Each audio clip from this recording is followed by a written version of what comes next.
giving them compensation. Tama po ba? Oo. Salamat. Yeah. Bilib nga ako sa inyong tatlo because yung Tres Marias kaya 200,000 examinees. No? So bilib ako sa inyo. So that's why we want to also unburden the board by giving it technical panels or board of experts so that the board will be not the board, the commission will be empowered to compensate them. No? In the same vein, Yi also told us, don't be shy. You tell us how much you need in order to improve, because anyway, the chairman of the Senate committee is Senator Gatchalian. Quote unquote. Okay. Thank you for that. Any more comments on the technical panel? Kung wala naman po, we can discuss that further during the technical working group. Now, just bear in mind the composition and also the responsibilities, because we don't want it to be another layer and a redundancy to what the board is doing. If it's going to be a subject matter experts, then let's design it that way. No. Another, and this is last for me, and this was raised by Dr. Jeannie last time, was including the continuing professional development in the law. No. And our legal team studied the possibility. There's a prohibition in the Constitution that for any law there should be only one subject matter. No? And this is actually amending the teacher professionalization law. So we cannot amend the teacher professionalization law and amend also the CPD law. However, there's a legal concept that Attorney Kat proposed, that if the CPD is an integral part of teacher professionalization, then it can be legally included in the teacher professionalization law. No? We included that. We included that. No, it's there in our draft. In your position paper?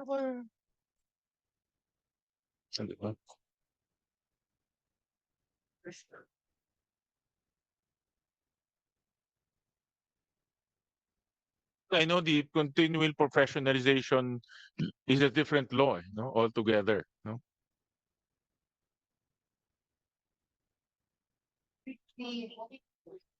The original.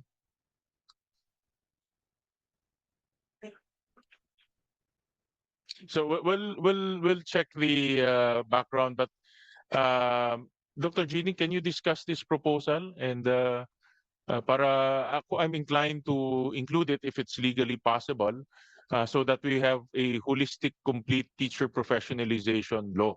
One law, and you will see everything there, no, including continuing professional development. No. Thank you, sir. Sir, from our research, the reason why we raised it last time is that when we look at professionalization, we define it to include the regulation that we now have, which is the licensing and the continuous development of our teachers. We will put together the definitions that we found from sources, sir.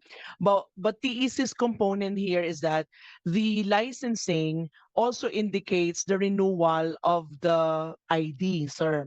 So in essence, we're not renewing our license, but we're just renewing the ID that supports our license, which is an integral identification for our profession, sir.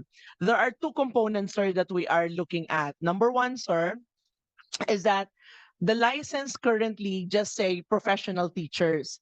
There's a view that the license ID must carry our own specialization so that we support we remove hopefully the mismatch. So if we are an English teacher, then it says in our card. And again, sir, in our research, that's part of professionalizing. You're a professional English teacher. You're not just a professional teacher. That's one component, sir. The other component which we are more inclined to request for the inclusion is on the renewal of our ID. That in currently in the CPD law, we need to take X number of units or X number of professional development programs to support our growth and our progression before we can even renew. I think if I'm not mistaken, 24 units, 24 points ang hinahanap sa amin bago kami makarenew.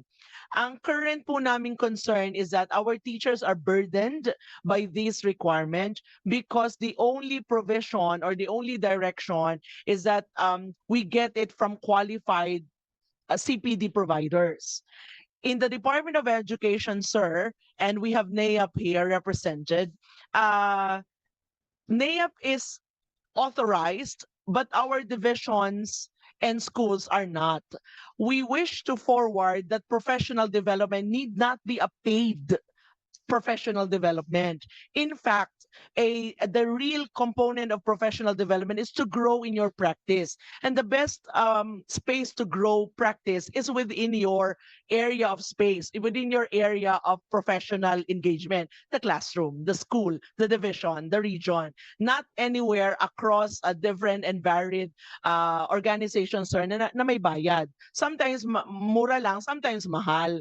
And then it goes through a process of accreditation and a process of the PRC giving points to particular programs, which defeats the purpose of progressing at your own pace, at your own time. So, and a possible provision in the law, sirs, that may say that our teachers may get their professional development targets and learning through different layers. The first layer is by self-paced, which DepEd can provide via their LinkedIn partnership, via their LMS, no? It's available and the teachers can take it, provided, however, that the teachers can sort of report, can learn how to do self-report that I learned this, I put this in action in my classroom. The second, sir, will be the professional development anchored in the NAEP's directions,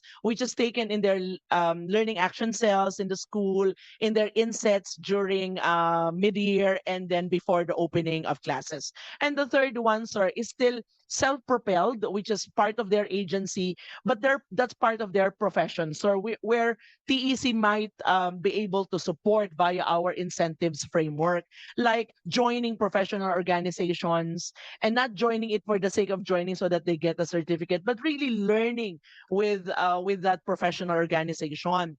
By doing this, sir, we're solving that critical component that our teachers are forced into professional development that they didn't never learn anyway. Or PRC is also forced to allow utang na lang. Like, sige, bibigyan ka namin ng lisensya uli ngayon, pero may utang ka sa amin na 24 points. And so that adds to, the critical mindset of progression of our teachers. And third, napakarami naman na pong libre ngayon. In this world and age, in this time and age, ang learning ay libre na talaga. Open University even has free diploma courses, etc. And finally, sir, from the TEC, pag ito po ay nabuo natin na konsepto, we will solve our long-standing goal na mag-reinvent ang education ng Pilipinas. Kasi po yung ladderized education, sir, 2014 pa. Pero sa katotohanan, sa teacher education, hindi po ito nagagamit. Yung micro-credential is also now a strong component from CHED, pero sa teacher education po, walang malinaw na direksyon at perspektibo. Ganon din po yung mga alternative pathways natin, sir, na pwede namang mabuo through ETIAP na maging guro sila. So, by opening the space, the possibility, sir, na mailagay ito sa batas na ito, sa tingin po ng TEC, ito ay parte ng professionalization. Salamat, sir. The continuing professional development is tied up to your license, di ba? For the No, the renewal of your license. No? That For was this goes for all professions. yes, for all No. professions. Right. So in 2016 yan, sir. yes. But lately, meron ng ibang development. The emphasis now is not credit units. It used to be 45 for everyone, 160 for accountancy because of the international accountancy law. I don't know what it is, no? But this 45 became 24. That's the latest because of the our the pandemic.